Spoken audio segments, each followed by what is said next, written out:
Hi there, I'm Steve Shaughnessy with Popular Woodworking Magazine. Today I wanted to show you a technique on making tenons on the table saw, and particularly using a new blade by Infinity Cutting Tools. This blade has a 1/4 inch kerf and a flat top cut on it. Here, let's take a closer look.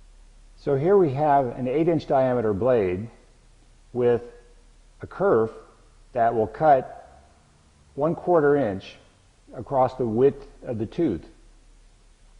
You can see that the way the top of the tooth has been milled, it's going to cut flat. You know, a lot of times a saw blade will have what we call a bat ear on one side, and it'll alternate with a bat ear on the other side. That's not really conducive to a good looking tenon. Of course, you could also use this blade to cut box joints, and they would just look perfect. So let's take a look at the jig we're going to use today to make tenons. Our tenoning jig is made to work on a Biesmeyer style fence. As you can see, we've made a fixture that makes a U-channel in here, which will ride on the top of the fence and straddles the fence itself. On this side, we have a little push block that will help push us through the cut. This is a support mechanism that is square to the table.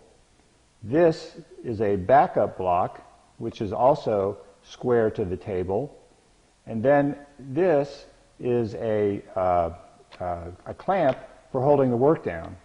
So to do the tenon work, we just push the part in there, make sure it's square along the back of the fence, that it's seated along the table, and clamp it down. That's all there is to it. Quick and easy. So I've set my blade height to the length of tenon that I want to accomplish. I've set my fence so that when I take a cut off of this side and then reverse the part, take a cut off the other side, that will leave me with a 1/4 inch thick tenon. So let's try this and see how it goes.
So for two tenons cut in no time at all, you'll notice that the grind on this blade leaves a really clean edge even when cutting across the grain.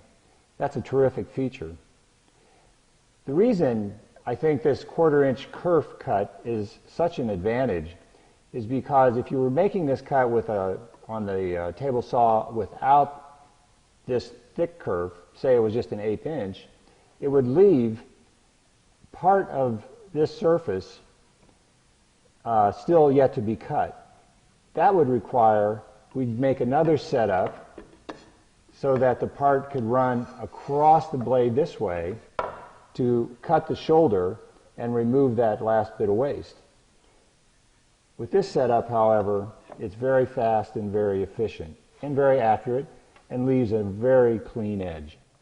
So that's my quick and easy method for cutting tenons on the table saw using a jig and this blade from Infinity. Of course, you can do it with an 1/8 inch kerf blade as well. It just takes another step. Still, you can get very accurate results. One thing I'd like to add is I feel this is really a very safe way of doing this work and making this joint using the table saw. The clamp holds the work very securely.